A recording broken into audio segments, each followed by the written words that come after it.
Saludos y bienvenidos de nuevo a este programa que en IFM Noticias hemos llamado Candidatos en IFM Noticias, un espacio que sacamos al aire cada vez que se acerca el momento de ejercer la democracia en las urnas.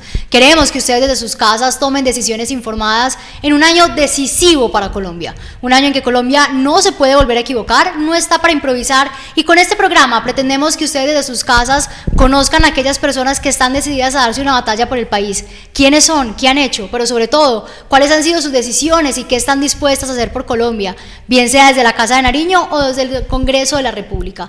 Esto es un recordatorio desde IFM Noticias que reiteramos y que hoy quiero hacer de manera contundente. El próximo 8 de marzo hay que salir a las calles a votar. Recuerden que no solo se va a elegir el Congreso de la República, sino que deben pedir el tarjetón para votar por la consulta. Si ustedes no lo piden, no se los van a entregar. Y estas elecciones son muy importantes y requerimos que todo el país, quienes estén habilitados para votar, lo hagan de manera consciente, informada, sin improvisar y teniendo en cuenta que nos estamos jugando más que un nombre en la Casa de Nariño y más que un nombre en el Congreso de la República.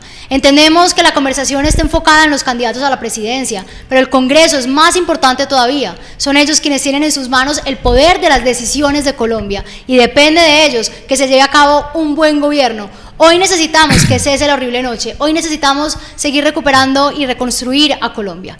Hoy vamos a conversar con un invitado que no es ajeno para ustedes, no es ajeno para IFM Noticias, ya había estado en Candidatos en IFM Noticias al inicio de este camino para llegar a la Casa de Nariño, desde la fuerza de las regiones, un candidato que desde el inicio estuvo decidido a aceptar el llamado que hizo el país de unión, de liderazgo colectivo, de entender que la verdadera transformación no se ejerce de manera individual, porque hoy necesitamos caminar hacia el mismo objetivo. Estamos en este momento desde Antioquia, la casa matriz de IFM Noticias, Antioquia que ha sido la casa de él, ex gobernador, ex alcalde y ahora candidato a la presidencia de la República por la gran consulta por Colombia, quien junto a 8 más han decidido respetar las decisiones, conversar en las diferencias y darse una batalla por el país. Aníbal Gaviria, bienvenido a IFM Noticias. Laura, muchas gracias. Como tú lo dices, me siento como en casa aquí en IFM Noticias y por supuesto en Antioquia. Pero quiero, si me permites, tomar esa introducción tuya con la cual estoy totalmente coincidente y reafirmar un concepto adicional de ese llamado al voto. Y es, mire, hoy tenemos en Colombia más de 3 millones de venezolanos, pero además por América Latina más de 12 millones de venezolanos. Eso es como casi un 30% de la población de Venezuela. Se fue de Venezuela, ¿por qué? Porque se acabó la democracia en Venezuela. Y al acabarse la democracia, se vino abajo el país en su conjunto.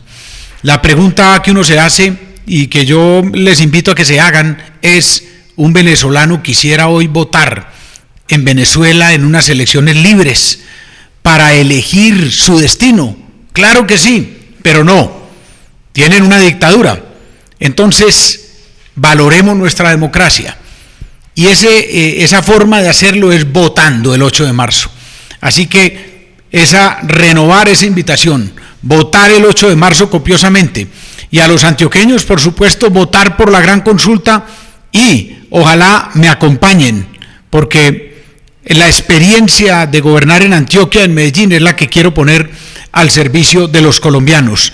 Reclamar la tarjeta de la consulta, que es una sola. Va a haber 3 consultas, pero hay solo tarjetón. Y allí, fácil, solo, marcar con una X la cara de Aníbal Gaviria, la fotografía y listo el voto.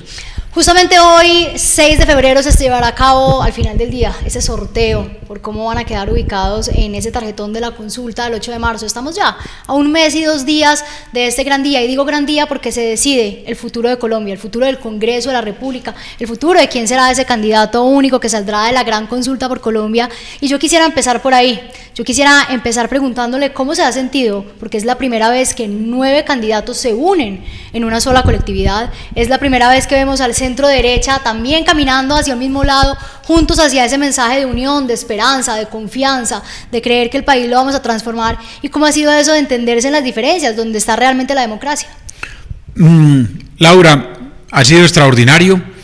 Como tú lo dices, lo que sucedía hace unos meses es que cuando íbamos por el país, y así lo compartimos los candidatos, compañeros de la gran consulta, la gente tenía un clamor: únanse, únanse.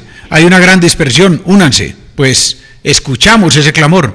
Hoy lo que hemos recibido cuando volvemos a recorrer el país es: siquiera se unieron. Ustedes sí de verdad escucharon ese clamor, porque la unidad no es con palabras, la unidad es con hechos, y lo estamos cumpliendo. Como tú dices, 9 candidatos de diferentes tendencias. Eso da la diferencia, la diversidad que tiene que tener. Pero una cosa que me parece además valerosa y importante de resaltar es que el pueblo colombiano va a ser el que escoja el 8 de marzo el ganador de esa gran consulta. Esto no es con una encuesta o no es con una convención de partido, de varios partidos. Es la democracia, el pueblo colombiano, ustedes, los que con el voto por los miembros de la gran consulta van a definir quién sigue. Y tengo la convicción, y las cifras así lo están mostrando, que el ganador de la gran consulta será el presidente de Colombia. Yo quisiera ya entrar, candidato, en materia. Estamos ya a muy poco, como decíamos, un mes de esa gran fecha para elegir el candidato de la gran consulta por Colombia. Hablemos de propuestas concretas. Sabemos que sin duda Colombia pues está sometido en una crisis, que la lista de los retos es larga, que son desafíos tremendos los que enfrenta hoy este país, que la seguridad sobre todo está completamente vulnerada y que sin seguridad no hay absolutamente nada. Pero ¿qué haría usted si fuera elegido, si los colombianos le dan esa confianza el próximo 8 de marzo y podría llegar a la Casa de Nariño? Bueno, Laura, temas fundamentales y después, si me permite, voy con algunos aspectos específicos, pero temas fundamentales. Primero, la unidad. Nosotros estamos seguros de que Colombia no puede escoger ni la extrema izquierda ni la extrema derecha, porque eso profundizará las divisiones. Por eso el camino es la gran consulta y la unidad. Segundo, el pilar de nuestra candidatura. Somos el único candidato, no solo en la gran consulta, sino entre todos, de las regiones, el único candidato para desconcentrar el poder que se ha centralizado por más de 100 años. Yo sí estoy convencido, y lo voy a llevar a la presidencia de la República, que aquí no solo se trata de cambiar de presidente, sino de cambiar de modelo de Estado. Un modelo de Estado con más autonomía y más poder en los territorios. Voy a hacer lo que ningún presidente de Colombia ha hecho, que es quitarle poder y quitarle concentración de poder al presidente para entregarle más poder, más recursos, más capacidades a los departamentos y a los municipios, no a uno ni a otro, sino a todos. Yo voy a acabar con el chantaje político. ¿Qué es el chantaje político? Hoy el presidente de la República dice: a mí no me gusta el gobernador de Antioquia, entonces no va la plata para el túnel del Toyo Guillermo Gaviria Echeverri. No me gusta el alcalde de Medellín, entonces retraso las platas para el metro ligero. Y así pasa con Medellín y con Antioquia, pero con Barranquilla, con el Valle del Cauca, con Tolima. No. Aníbal Gaviria, el presidente para las regiones, el presidente de las regiones va a trabajar con todos los gobernadores y con todos los alcaldes. Eso como líneas generales. Ahora, específicamente, la seguridad, la primera prioridad de nuestro gobierno. Y para esa primera prioridad no me tiembla la mano para decir que le vamos a dar más presupuesto a la seguridad, porque la seguridad es la primera inversión social. Ahora, esto me parece importante como un conjunto de acciones que vamos a llevar a cabo, y es, Laura, en Colombia las cosas absurdas se han vuelto comunes. Lo absurdo se ha vuelto cotidiano. Entonces vamos a acabar con esos absurdos. Mire, el primero, el gota a gota. Resulta que aquí creemos que el gota a gota tenemos que convivir con él. Hay más de 11 millones de colombianos sometidos a ese abuso que es el gota a gota. Intereses del 300, 400%, cuando los intereses comerciales son del 15%. ¿Cómo vamos a acabar? Vamos a modificar la tasa de usura para hacer un tratamiento personalizado de cada crédito, y eso va a permitir no solo acabar con el gota a gota, sino que los créditos para medioempresarios, para famiempresarios, para pequeña y mediana empresa disminuyan. Crédito para todos, más accesible, más barato, y eso genera riqueza y genera empleo. Pero mire otro absurdo, y después si quiere comentamos otros. El otro absurdo es... Es larga la lista de los absurdos. Larga, dolorosamente. Lo hemos vuelto paisaje. Y creemos que Colombia tiene que vivir con eso. No hay gota a gota en Inglaterra, ni en Francia, ni en Italia, pero aquí creemos que tenemos que vivir con eso. No. Lo otro, las filas de 6 y 8 horas para reclamar un medicamento. Ojo, o más grave, para que cuando usted llega le digan que no hay.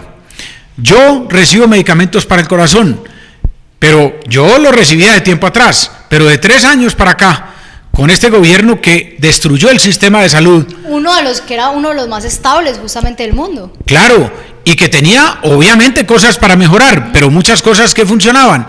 Entonces, hoy vemos que eso sucede a mí desde hace 3 años, casualmente en este gobierno, pues hay veces no me entregan y a veces sí me entregan los medicamentos. No, se tiene que acabar eso. Vamos a tener máximo 1 hora de fila y la EPS que no cumpla será sancionada, pero no para que le digan que no, sino para que le entreguen los medicamentos. ¿Y eso cómo se va a hacer? Vamos a crecer la UPC para que pueda pagar el plan obligatorio de salud y vamos a igualar la UPC del régimen contributivo y del régimen subsidiado. Así, muchos de esos otros absurdos que hay en Colombia, que los hemos vuelto paisaje, que convivimos con eso, se tienen que acabar, porque eso es lo justo, porque eso así es como debería ser. Otro de esos absurdos que usted llama, me gusta que lo califique así con absurdos porque realmente así son y a las cosas hay que llamarlas por su nombre, son las relaciones internacionales. Justamente yo creo que Colombia descansó un poco, pudo tragar, respirar después de esta reciente reunión del presidente con el presidente de los Estados Unidos, con Trump, donde pues afortunadamente pudimos limar un poco de esas asperezas que hubo, pero no podemos permitir que esto vuelva a pasar. No podemos permitir que Colombia definitivamente los valores, la ética, el respeto se vuelvan un lujo. Usted ahora hablaba de los absurdos, a mí me gusta hablar de volver a lo esencial. Acá no se puede volver la ética ni los valores un lujo, no se puede aplaudir al que trata mal, al que grita más, al que es fuerte, al que, mejor dicho, no trabaja con la gente sino contra la gente.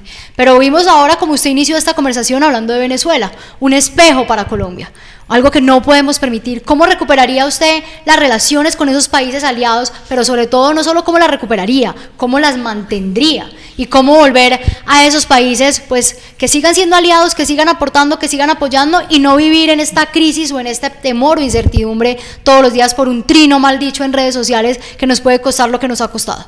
Totalmente, Laura, lo has dicho, es que tenemos que pasar del gobierno show al gobierno de las soluciones, al gobierno de los resultados. Entonces, mire lo que pasó con el tema de Estados Unidos. Después de 5 o 6 meses de show y de perjuicio para Colombia, pues se llegó a lo que debe ser, a la diplomacia y a la cordura. Pero el que rectificó fue Petro. Nosotros lo dijimos desde el primer momento. Ese no es el camino. Un show en el cual las relaciones son entre personas, presidente y presidente. No, las relaciones internacionales tienen que ser entre estados. Esto es la relación Colombia-Estados Unidos, no la relación Petro-Trump. Es la relación Colombia-Ecuador, no la relación Petro-Noboa. Entonces, por la pelea entre Petro y Noboa, los perjudicados son los ecuatorianos y los colombianos. Entonces, acabar con el gobierno show y pasar a un gobierno con resultados, con soluciones. Aníbal Gaviria lo dice, ¿a dónde están los shows mediáticos, las peleas, los agravios, los insultos y después los abrazos? No, eso no está en nuestros gobiernos de Medellín y en Antioquia. Lo que hay es casas, lo que hay es acueductos, lo que hay es vías, lo que hay es resultados y soluciones. Con el show no se le mejora el problema a nadie, se le empeora, pero con las soluciones sí, soluciones reales. ¿Usted qué opina? Y este también es otro de los absurdos de lo que acaba de pasar con la decisión que Daniel Quintero, exalcalde de esta ciudad, pueda participar de esa consulta del Pacto por la Vida. Cepeda no lo pudo hacer, era lo más correcto, pero Quintero y Cepeda participaron en esa primera consulta juntos y él sí puede. ¿Qué opina usted de eso? Pues ahí me toca respetar las decisiones de las instituciones, aunque a uno no le gusten.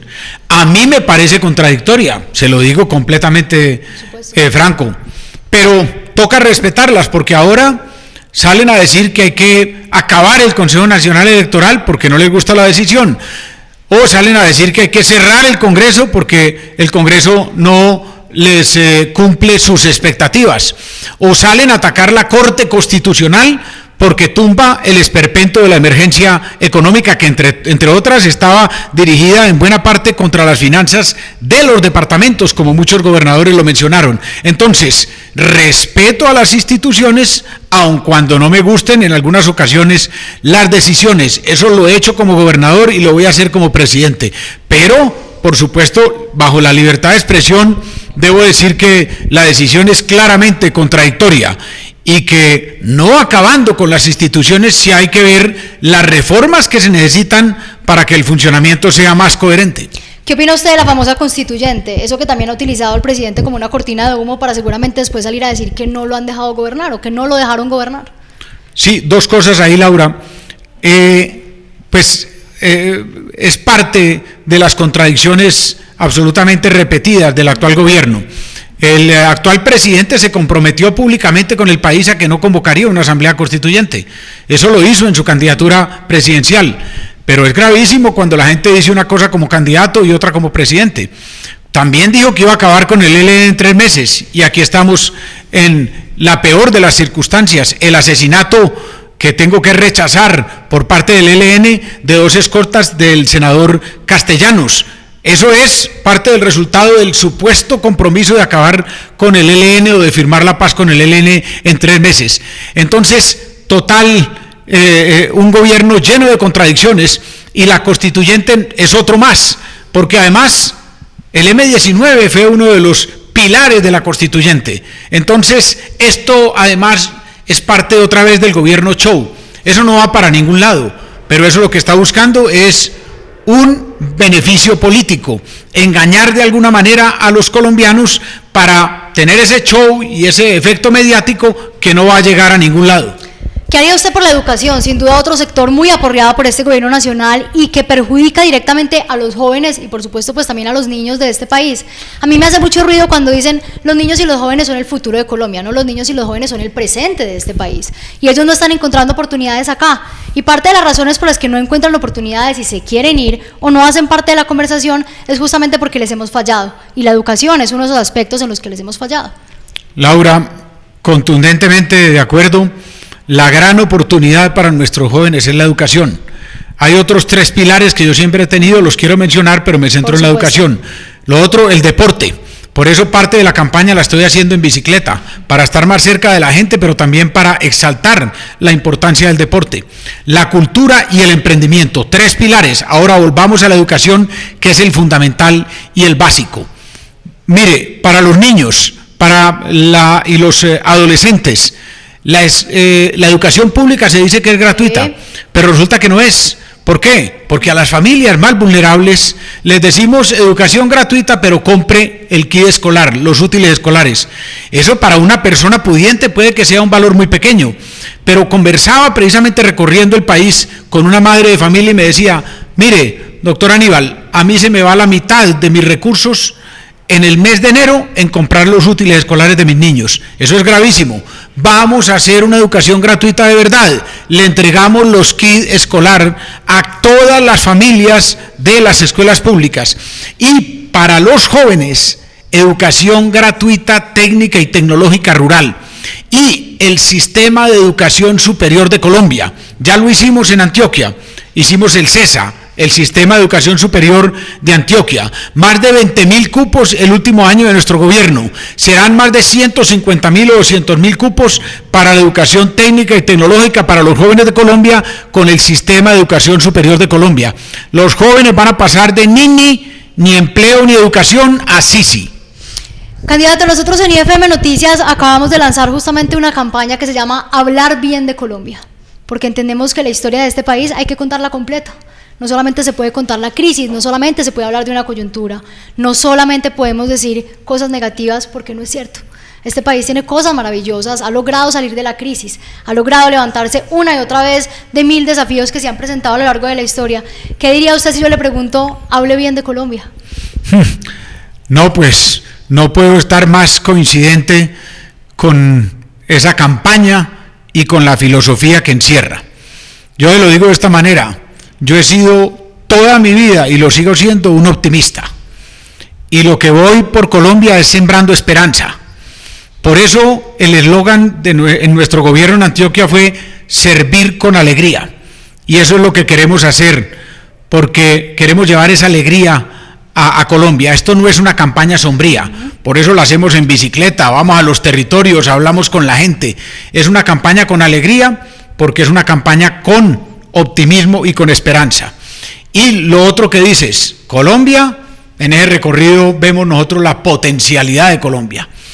El recorrido por bicicleta es una campaña más cerca de la gente, más cerca de los problemas, pero también de las soluciones, pero de la riqueza de Colombia, la riqueza de sus gentes, de su creatividad, de su empuje, de su iniciativa, y la riqueza de su territorio, la diversidad. Por eso la campaña de las regiones, porque vamos a desatar el potencial de todos los rincones de Colombia. Esto no es el centralismo, concentrando poder, es poder en Antioquia, en Chocó, en el Tolima, en el Caquetá y en cada uno de sus municipios, desatando ese poder de la riqueza y la biodiversidad. Optimismo y esperanza, completamente de acuerdo, Laura. Aníbal Gaviria, ex gobernador, ex alcalde y ahora candidato a la presidencia de la República por la gran consulta por Colombia. Recuerde, este 8 de marzo hay que salir a votar a las calles. Muchísimas gracias por venir a FM Noticias. Gracias por seguirse dando esta batalla. Ahora lo recibí y le dije cómo va este emprendimiento, porque entendemos que es un camino lleno de retos, pero que sin duda demuestra que en Colombia hay personas como usted y como el resto de los candidatos que están dispuestos a asumirlos y a seguir adelante. Laura, muchas gracias. Y mira, como tú decías, aquí estuve como líder de la Fuerza de las Regiones, hoy como miembro de la Gran Consulta, y espero volver como ganador de la Gran Consulta para enfilarnos ya definitivamente a la presidencia de la República. Antioqueños, un presidente de Antioquia para Colombia. Candidatos en IFM Noticias, este espacio donde ustedes encuentran todas aquellas personas para que aprendan a tomar decisiones informadas. Recuerden también nuestra sección de Educar en Democracia, para que entiendan todos estos temas, casi que un ABC de lo que deben saber sí o sí, ahora en época electoral. Nos vemos en un próximo programa.